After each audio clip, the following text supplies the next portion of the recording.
Imagine, if you will, stepping into a quiet room where the air itself seems thick with the dust of centuries. No flickering screens, no clamoring headlines, just the low, steady hum of thought. Today we are going to walk the marble streets of ancient Athens barefoot so that we may feel every crack in the stone. Our guide is a man who never meant to be a philosopher at all. Thucydides, the exiled general, the reluctant historian, the cold-eyed surgeon of power. His subject is war, his scalpel is truth. And what he lays bare in the long autopsy of the Peloponnesian War is nothing less than the permanent wiring of politics itself. Let us begin where he begins, not with grand theories, but with a fleet of ships sliding out of Piraeus harbour at dawn. The year is 415 BC. Athens, drunk on empire, has voted to invade Sicily. Thucydides does not moralize. He simply notes the temperature of the assembly that day. The young men are on fire with hope. The older men, remembering Marathon, keep silent.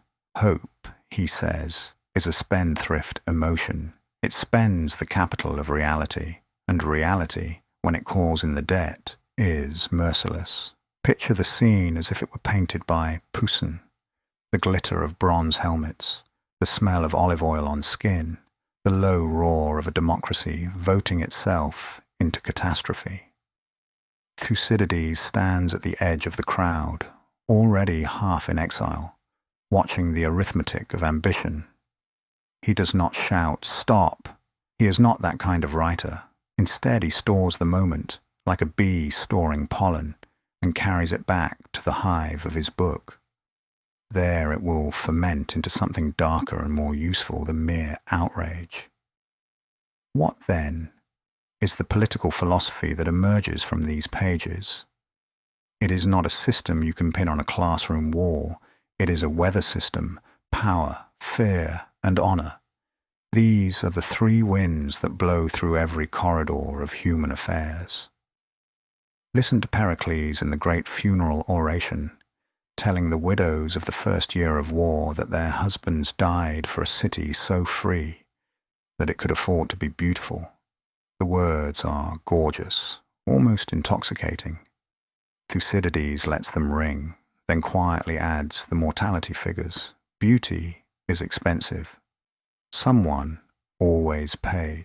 Fast forward now to the island of Melos, a speck of rock that wants only to be left alone. Athens arrives with triremes and a proposition: submit or die. The Melians appeal to justice. The Athenians reply, and here is the sentence that still chills the blood: the strong do what they can, and the weak suffer what they must. No varnish, no apology. Thucydides does not insert a footnote saying, "This is wrong." He lets the statement stand naked, because nakedness is its own argument. Justice, he implies, is a luxury good. In the bazaar of power, it is traded only when the scales are already balanced.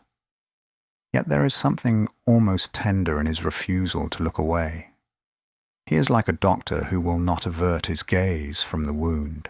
When the plague hits Athens, bodies piled in temples, laws dissolved, the social fabric rotting faster than the corpses, Thucydides contracts the disease himself and survives to describe it.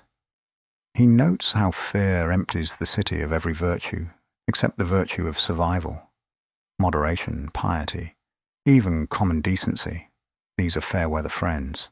Strip away the rooftops of prosperity, and you see the joists, self-interest, terror, the raw will to live, and still, amid the carnage, he finds a strange consolation. Human nature, he says, is a constant.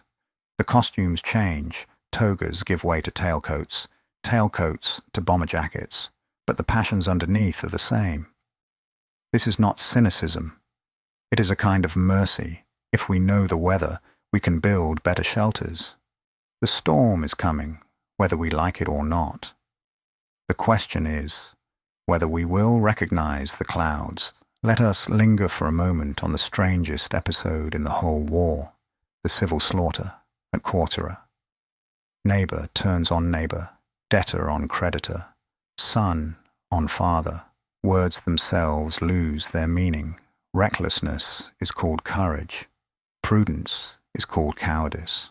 Thucydides writes like a man watching a dictionary burn, and in the ashes he finds a warning.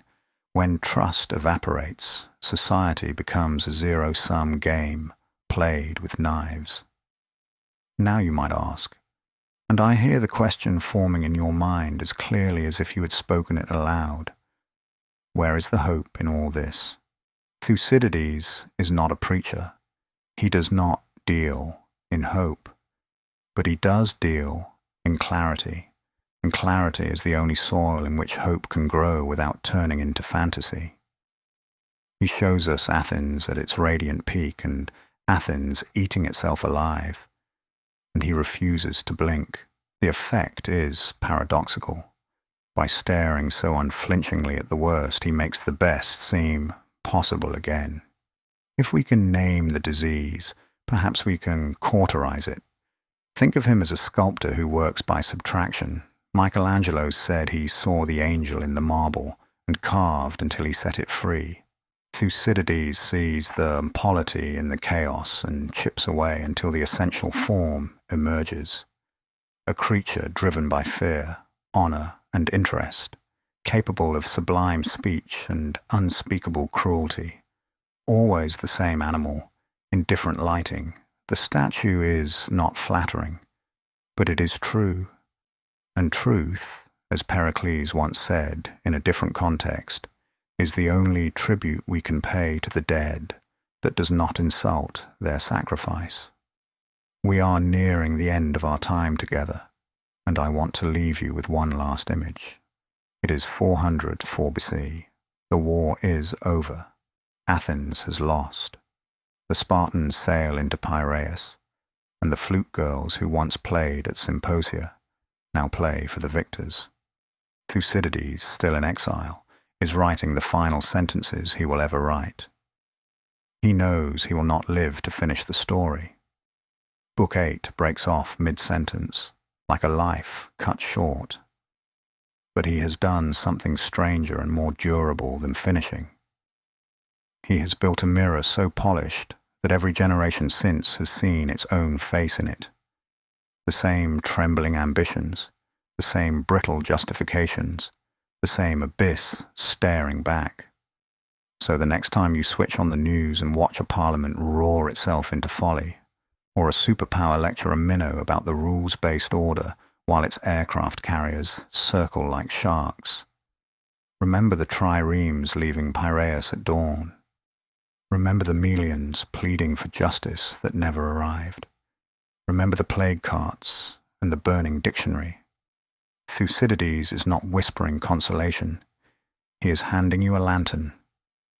The corridor ahead is dark, but at least you will see the walls before you hit them. And that, perhaps, is the closest thing to mercy that history allows.